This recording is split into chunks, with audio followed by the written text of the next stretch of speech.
Prof, a very good morning to you. I guess as part of President Ramaphosa's campaign since he took over last year, this will form part really of that investment drive in a way.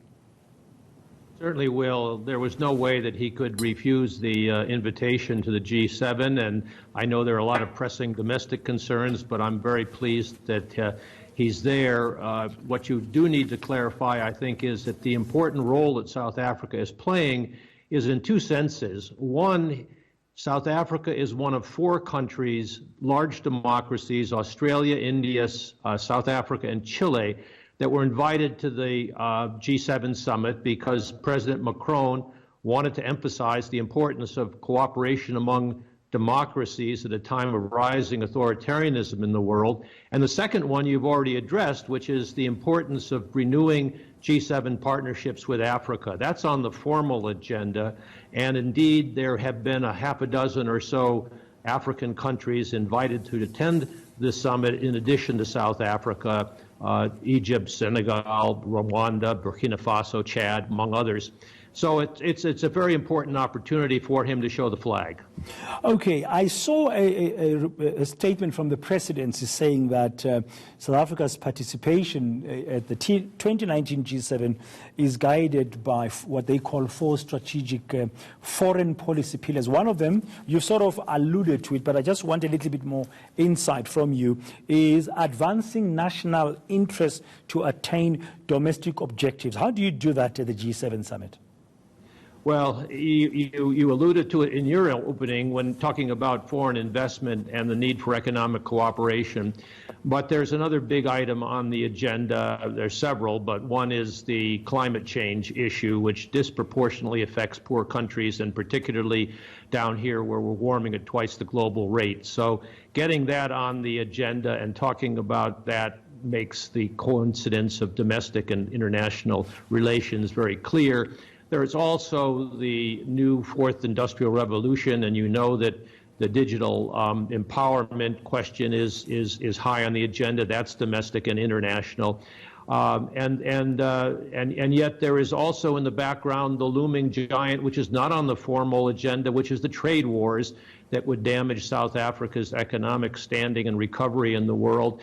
And with Donald Trump there, the elephant in the living room, it was really an opportunity for the Western European countries, I think, to sort of show that he's not going to be able to throw his weight around. And that appears to be one of the headline stories, at least in the American press, coming out of the G7. South Africa obviously has an interest in that as well. And then there's also the Iranian issue, because we've got important investments in Iran, and getting that stabilized relationship going forward after Trump disrupted it was on Macron's agenda, and he had the foreign minister from Iran there briefly, as you know, on Saturday. Yeah, which surprised Trump and of course other participants. But just on the issue of trade wars, you've mentioned it yourself. We, of course, trade with China, and currently that spat is going on between the U.S. and China. Donald Trump making no bones about it, but he's also been asking American business to look elsewhere in the world for trading partners. Could we benefit from that elsewhere by Trump? I'm asking this because currently the U.S. and is among of the biggest trading partners, and with countries as well, such as the UK, Germany, and Japan, who are part of the G7. Yes, these are all important trading partners for South Africa. South Africa has got to walk a very careful line here, because with Donald Trump, you never know where the truth lies. And we did see him very much on the back foot during the course of this weekend in France in the G7 meeting, because on the one hand, he suggested that he was having second thoughts about the escalating trade war with China, which is very destabilizing to the international economy.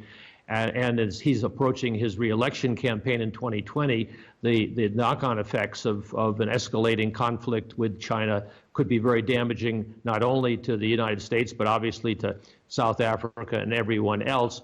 But then the White House immediately contradicted the president, and they said, no, his only regret was that he didn't raise the tariffs higher. And the hawks in the White House apparently are saying something different than the president was sort of fumbling around and commenting on in France, in Biarritz. So you just don't know where that lies. However, at the same time, South Africa needs very good relations with Germany, which is teetering on an economic recession, perhaps, with Britain, which is, of course, pulling out of the EU, and Trump was very disruptive to that relationship by meeting with Boris Johnson on his way over to the summit.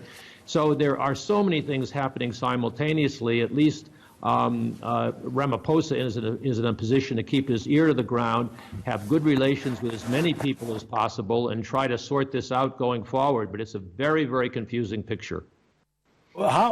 Should we, very briefly, Prof, after this interaction there at the G7, how should we measure success or not for President Ramaphosa and his delegation? Well, the measure of success will be measured in domestic issues down here, where, you know, our press is all full of stories over the weekend about CR-17 and the like. He's got a big agenda domestically that he's got to grapple with.